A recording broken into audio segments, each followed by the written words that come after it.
కొత్త పెన్షన్లకు మంజూరు. అర్హులు జాబితా పంపిణీకి ముహూర్తం ఫిక్స్.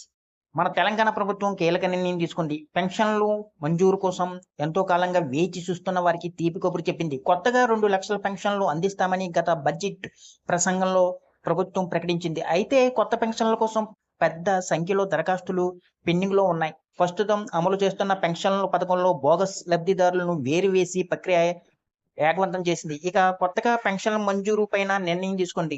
ఈ వీడియోని ఎక్కడ స్కిప్ చేయకుండా పూర్తి వరకు చూడండి. లేకపోతే మీకు పూర్తి సమాచారం అందదు. ఎవరైనా కొత్తగా ఈ వీడియో గాని చూస్తున్నట్లయితే మా ఛానల్‌ని సబ్స్క్రైబ్ చేయడం మాత్రం మర్చిపోకండి. రాష్ట్రంలో అర్హులైన ఒంటరి మహిళలకు వచ్చే నెల నుంచి పింఛన్లు అందించేందుకు ప్రభుత్వం చర్యలు చేపడుతుంది. మంత్రి సీతక్క చెప్పారు. ప్రభుత్వం నిర్దేశించిన విధంగా పట్టణాల్లో, గ్రామీణ ప్రాంతాల్లో మార్గదర్శకాల మేరకు 4,000 పెన్షన్ పంపిణీ చేయనున్నారు.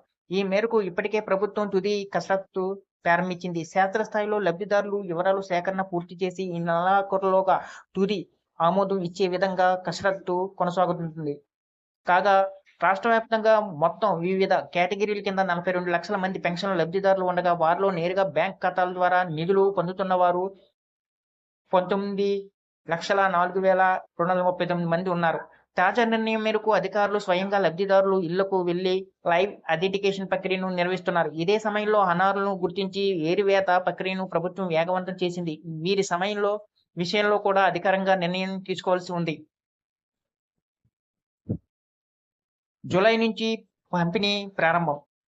వృద్ధులు, ఒంటరి మహిళలు, దివ్యాంగులు పెద్ద ఎత్తున అధికారులను ఆశ్రయిస్తున్నారు. తమకు కూడా పెన్షన్ పొందేందుకు అర్హత ఉందని, తమ పేర్లను కొత్తగా నమోదు చేయాలని వినతి పత్రాలు అందిస్తున్నారు. ప్రజల నుంచి వస్తున్న విజ్ఞప్తులను పరిగణనలోకి తీసుకున్న తెలంగాణ ప్రభుత్వం ఈ నెలాఖరులోగా అనర్హుల తొలగింపు ప్రక్రియను ముగించి వచ్చే నెల మొదటి వారం నుంచి కొత్త పెన్షనర్లు ఎంపిక ప్రక్రియను ప్రారంభించాలని నిర్ణయించింది. ఈ మేరకు ఒంటరి మహిళలకు వచ్చే నెల నుంచి పింఛన్లు అందించేందుకు ప్రభుత్వం చర్యలు చేపడుతుంది.